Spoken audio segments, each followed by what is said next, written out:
রোজার প্রথম ভাগ শেষ হতেই জমতে শুরু করেছে প্রসাধনীর বাজার।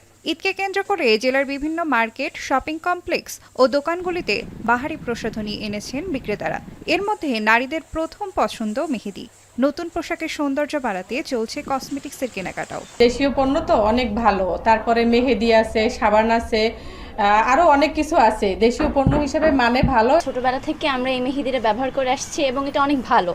Face powder, serum, shadow, perfume, hair gel, face pack এসবের চাহিদা সারা বছর থাকলেও ঈদ বাজারে বিক্রি বাড়ে কয়েক গুণ। তবে এই ঈদে ক্রেতাদের পছন্দের তালিকায় রয়েছে দেশীয় পণ্য।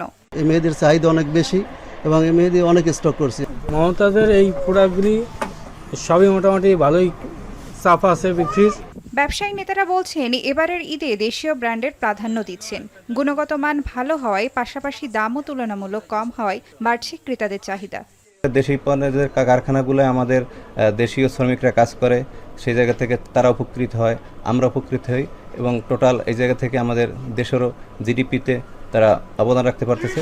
তাদেরকে উদ্বুদ্ধ করতেছি যে যাতে দেশি পণ্যগুলো বেশি বিক্রি হয়, বিদেশি পণ্যটাকে যেহেতু কম বিক্রি করা যায় এবং তাতে দেশের পণ্য বিক্রি করলে সেটার গুণগত মানের দিক থেকেও ওটারই হবে এবং দেশের মানুষ উপকৃত হবে। রমজান উপলক্ষে পটুয়াখালীর ৭টি উপজেলায় প্রায় ৬০ কোটি টাকার প্রসাধনী বিক্রির আশা ব্যবসায়ীদের। এখন পটুয়াখালী।